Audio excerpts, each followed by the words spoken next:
everybody, Mr. Covey here, and in this video we're just going to review some things about quadratics, mainly relating to graphing quadratics. That's going to help you be prepared for this next unit on polynomials. So this should all be a review, and I'm hoping that you remember some of this, but I kind of just wanted to make sure that we were all coming in with the same previous knowledge, okay? So quadratic equations, they're called quadratic because they have x squareds, okay? There's three different forms of quadratic equations, okay? There is standard form, which when I think of a quadratic is the one I always think of. Y equals something x squared plus something x plus something. It's a normal quadratic. Quadratics, when you graph them, the shape that you get is a parabola. In the case of this specific parabola to the left here, the standard form is x squared plus 2x minus 3.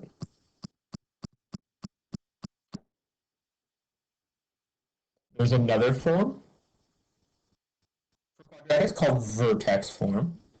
This looks like this.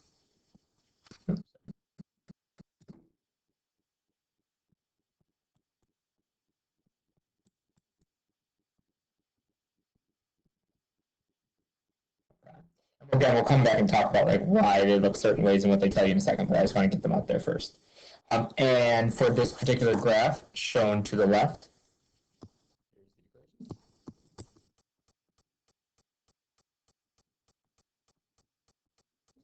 and the last form is factored form, and that in general looks like this.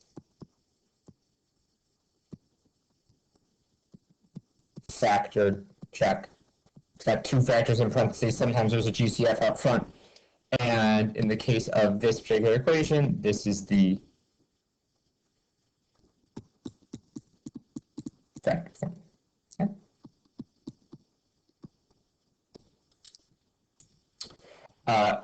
To clarify, this graph is produced by all three of these equations. All those blue equations create this graph. This exact same graph. In other words, all these three blue equations are equivalent. Okay, they're equal to each other. Now, depending on which one you know, there are benefits because some of them tell you more information than other ones. So let's start out with standard form here. If you look at this standard form and you look at this graph, it's really only telling you one thing. And I hope you guys remember this. You look at this, you're like, oh yeah, that last number is the y-intercept. Okay, so because you have this parabola here in standard form, the constant on the end is -3, so the y-intercept is -3. Okay. I will briefly now review some vocab that you should know relating to parabolas. I hope this is nothing crazy. That point where it crosses the y-axis is called the y-intercept. What are the points where it crosses the x-axis called? The x-intercepts. What's this guy down here called? The vertex. You guys know that. Okay. So standard form, really the only piece of information you get from it is what the y-intercept is. Okay. So down in this little table, I'd like to just jot down that the advantage of standard form, kind of the good thing you know from standard form right away, is the y-intercept. Okay.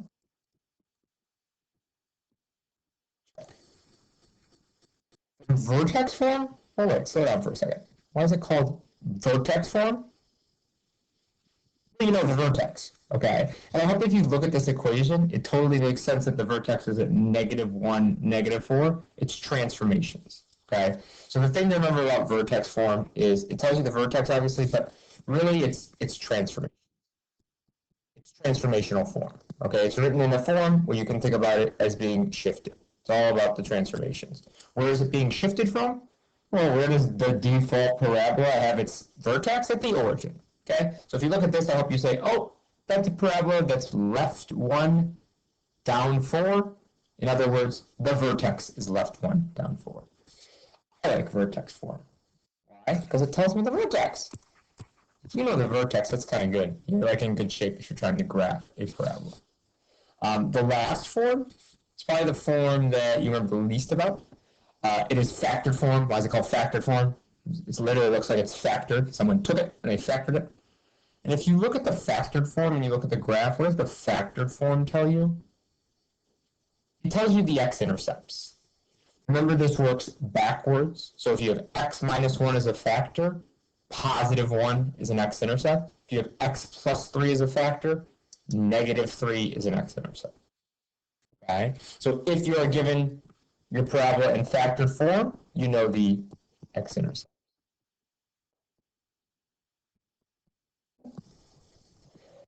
We'll do a little practice on the next page where we're given them in different forms, and we'll kind of see which ones are easier or harder to graph in. But I hope looking at these three situations, you can kind of already remember in your head which one of these is going to be easy to graph it in, and which of these forms is going to be super hard. And that's going to kind of motivate some of the math that we're going to review. Cool. And we'll come back to that too. Okay, so let's start out with this guy here. What form is this in? This is totally in vertex form. Plus 2 on the inside moves it left 2, minus 1 on the outside moves it down 1. The vertex is at negative 2, negative 1.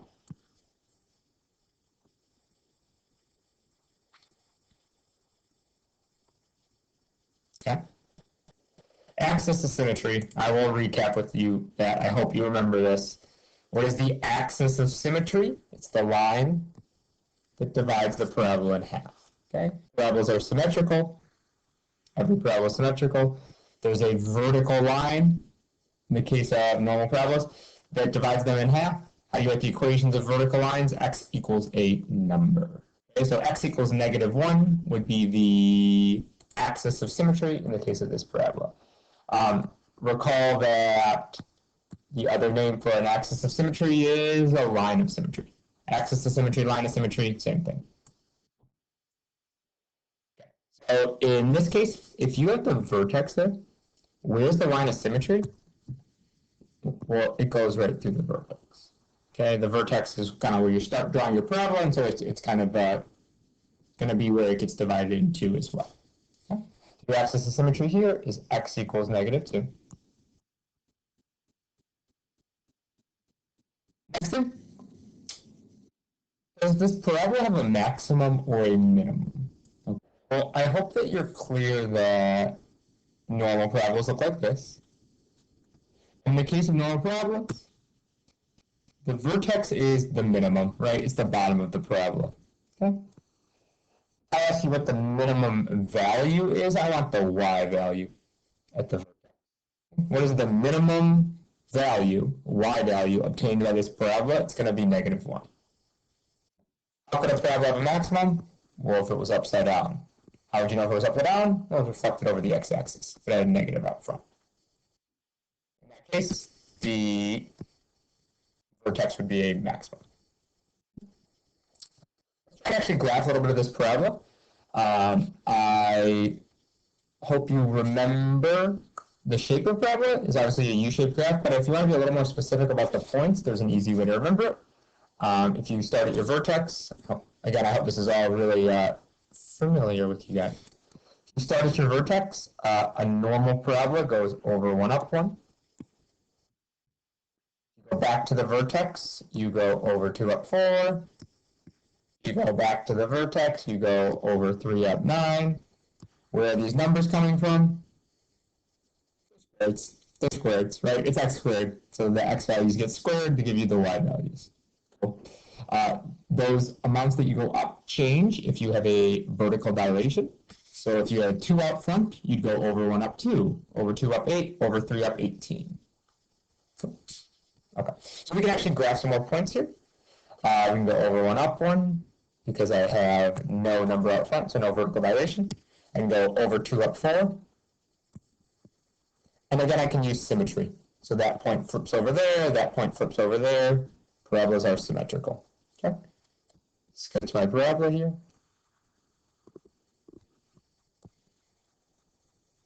Arrows on the end because it goes on forever. What's my y-intercept? 0, 3. Oops, sorry. What are my x-intercepts? -1, 0, and -3, 0. Just slide down here, pause, give this one a try. Same idea. Okay. I hope this wasn't too bad. This is a problem in vertex form. If you look at and think about the transformations, we really hope you guys have transformations down at this point. There's a reason we've been doing it so much for the last 6 months. It's really important. Okay. Right 1, up 3. Right 1, up 3. My vertex is at 1, 3. My axis of symmetry is at x equals 3. It is an upside down parabola. Why? Because there's a reflection over the x-axis. So since it's an upside down parabola, the vertex is actually a maximum. And the value, the maximum y value that we obtain is 3. Okay. There's a vertical dilation by a factor of 3. That alters our pattern, you'll recall. Instead of going over 1, up 1, over 2, up 4, over 3, up 9, we'd go over 1, up 3, over 2, up 12, over 3, up 27. Okay, the amounts we go up would be multiplied by 3. But in this case, because it has a negative, I'm not going to go over and up, we're going to go over and down. So I went over 1, down 3, over 2, not down 4, I went down 12.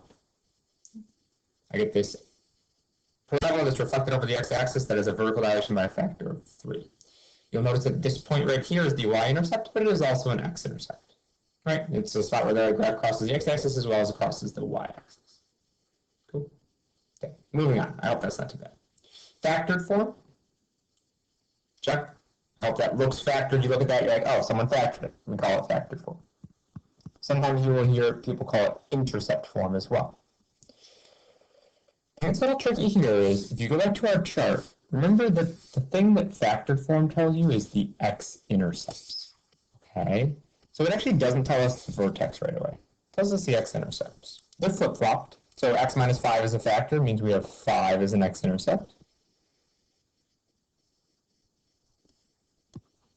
And x plus 3 is a factor, means we have -3 as an x-intercept.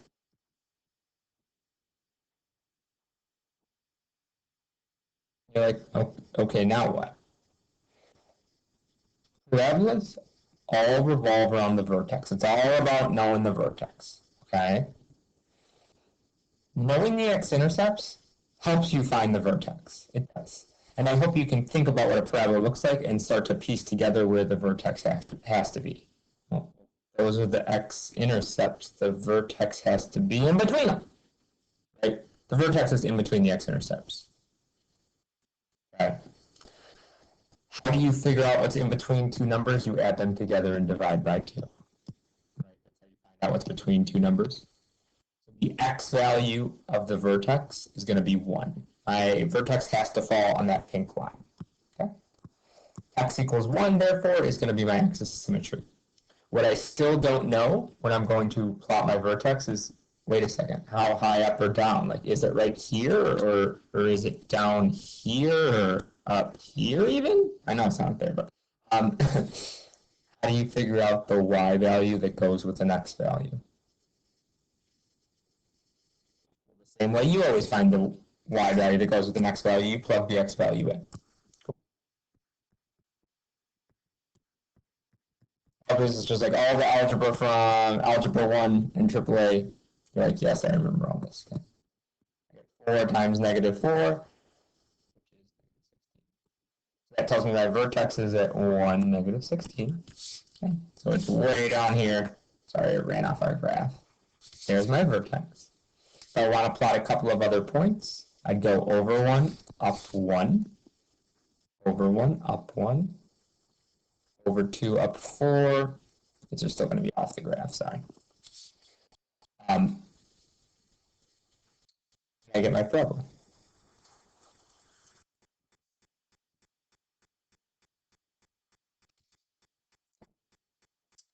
My vertex is a minimum. My minimum value is -16. My vertex, or my y-intercept is at 0, -15. Why? Because I went over 1 to 0 and up 1 to -15. There, guys. Cool. How did I know this wasn't vertically dilated or reflected? Well, there was no number out there. It was just a little invisible. 1 meaning there's no vertical dilation. You guys go ahead, pause, give this a try. Okie dokie. Got a little messy with the decimals, but I hope you guys are comfortable with that. You can really do this without a calculator for sure. X-intercepts are at -2, 1. What's right in between -2 and 1? -0.5. Okay. So that's where my axis of symmetry is. I need to find the y for my vertex. So I plugged in -0.5. I got 1.5 times -1.5. 15 times -15 is -225 times table. Okay. So I got -2.25 as my minimum value. The one tricky thing here is the y-intercept, because I did my over 1 up 1 because there was no vertical dilation, but I kind of skipped over the y-intercept. Okay. This is getting into what we're going to talk about more in the class, which is kind of like how you deal with different forms and getting between different forms. But there's a shortcut here for finding the y-intercept. How could you find the y-intercept? How do you always find y-intercepts in math? Always, forever. Plug in 0 for x. Okay, you plug in 0 for x, it will tell you the y-coordinate when x is 0, which is exactly what a y-intercept is. You get out -2. That graphically makes sense with what we have here. The y-intercept is 0, -2. Cool. Comment. Which form did we not graph in? Well, we graphed in factored. We graphed in vertex. We never graphed in standard form. Why did we not graph in standard form? It's because it's annoying. Why? Because just knowing the y-intercept doesn't really tell you a lot, okay? Think about it. If you only know the y-intercept of a parabola, it could almost look like anything, literally. Like there's like a million graphs it could be. Just knowing the y-intercept isn't that helpful. So what we really want to be able to do is flip between these different forms. Most of that we already know. There's one of these flippings that's a little tricky. We'll talk about that now. Let's do one more problem, then we can be done. Hey. Okay, I just answered that question, but which one did we not graph? Standard. Why not? Annoying. If we want to be more specific, we need more information than the y-intercept. Okay, just knowing the y-intercept is not going to be enough to let us graph the parabola accurately. All right, I'll do one more problem here. Here's a parabola. I'm giving you the parabola. I want you to write the quadratic in vertex, standard, and intercept form. Again, intercept form is another term for factored form. Factored form, intercept form, same thing. Why? Because factored form gives you the x-intercept, so they call it intercept form. Go ahead, pause, give it a try. Okay. I hope writing this in vertex form was easy. Hey, move right 2 down 1. Right 2 down 1. There was no vertical dilation because if I looked at the pattern my parabola was following, it was going over 1 up 1, over 2 up 4, which is normal. It wasn't reflected over the x-axis. There wasn't a vertical dilation. Just a normal parabola, y equals x squared, shifted right 2 down 1. Writing it in intercept form and factored form is pretty easy too. Grab the x-intercepts, 1, 3, x minus 1, x minus 3, boom. How do you write it in standard form? Well, you actually can't, okay? You can't in the sense that I can't look at this graph and get the standard form. What I can do is look at this graph and get the factored form, or look at this graph and get the vertex form. But remember, all the forms are equivalent. I can't emphasize that enough. All the forms produce the same graph, so all the forms are equivalent. So then the question becomes, how do you take this and write it in standard form? Well, you distribute. Okay, so I could take the factored form, just do algebra, distribute, aluminum foil, saran wrap, and get this. Similarly, I could take this, distribute, subtract the 1, and get the standard form. Okay? You know how to take factored form and get standard form. You know how to take vertex form and get standard form. Those are called distributing. We're not reviewing distributing. What you probably don't recall is how to take standard form and get vertex form. Okay? Taking standard form to get factored form, that's called factoring. You know how to do that. We will review a lot of factoring, but you guys in general know how to factor. But taking this standard form and getting it into this vertex form is important. Why? Because we just got done saying that, like, you can't really look at this and get the graph. You can't look at the graph and get this. So if you were given this equation and you wanted to try and produce this graph, the easiest way to do that, or at least one way to do that, is to take it from the tricky standard form and make it into the easy vertex form. Okay? And the process for doing that is called completing the square. I know you probably have bad memories of completing the square, but that's because you learned it in Algebra 1 or AAA, and you weren't as good at algebra then. So you probably remember it as being a really hard thing, completing the square. It's not going to be that bad, I promise. Okay? That's one of the first things we're going to go over next class. All right, I will pause there. Thanks for watching, guys.